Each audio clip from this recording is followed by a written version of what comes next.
Hello everybody.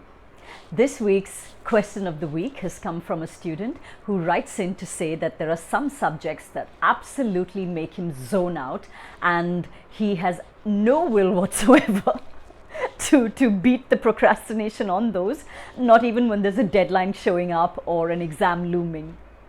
Now, Kushal, because that's his name, I totally understand how you feel, and much of college was that for me, because overall I realized that it may not have been the best match for me.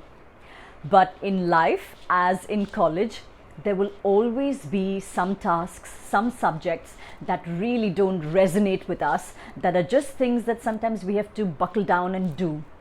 Now, how do we overcome this great hesitation, this great inertia that we have, that we call procrastination? It isn't in fact laziness, it isn't in fact lack of willpower.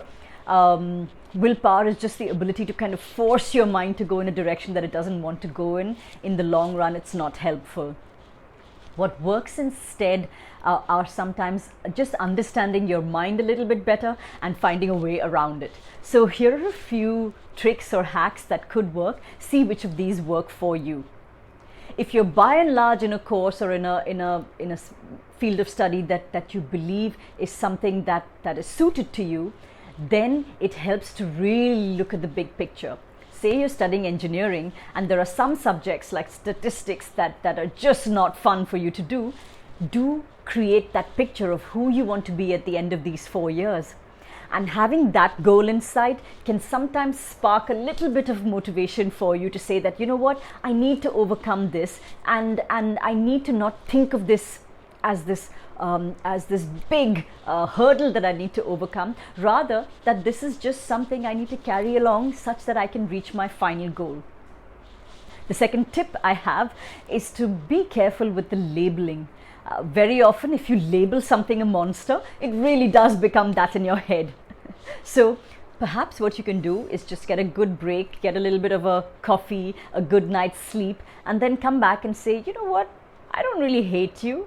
You're not this horrendous, mean, all of the horrible things that we tend to attribute to things that we dislike doing. Just say that this is a task. I'm just going to undertake it like I brush my teeth. And sometimes removing the labels, removing the emotions that we attach to certain things can help them seem a lot less mountain and a lot more molehill, if you please. The third tip I will add is to beat the starting troubles that a lot of us have. And that's where that whole eat the frog comes in. The beginning of a task is often the most bitter pill that we need to swallow. And so we can often sweeten it with a few tricks. One is to find a friend who perhaps is willing to eat that frog with you, or needs to eat that frog with you, study that subject with you. Another is to kind of club the start of an activity with something that's a little sweeter. If it's a subject that you need to study, maybe you can start by playing some music that you enjoy that helps you concentrate.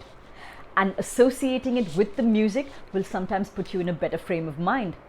Bring to your table, although I don't normally recommend this otherwise, a bowl of something that you like to eat and say that I'm going to eat this along with this subject. Then it will not seem so bitter, quite literally, right? So there are always exceptions to the rule. It all depends on the task that you have at hand and understanding yourself best.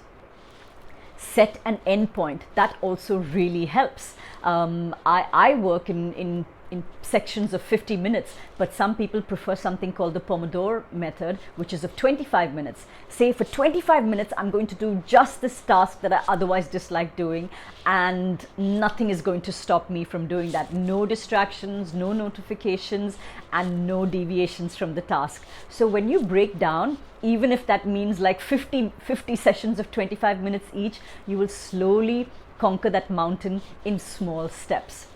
So I hope that these tricks work for you. All of these are science-based. Like I said, willpower isn't, and the lack of it isn't something to sort of beat yourself about. And procrastination is rarely about laziness. Even the idea of laziness very often just means that you haven't found a strong enough why, or that perhaps you're on the wrong track altogether. A little bit of introspection, a little bit of effort, a little bit of consistency is the secret sauce to overcoming even the most insurmountable of tasks. Good luck and all the very best to you. Thank you for watching.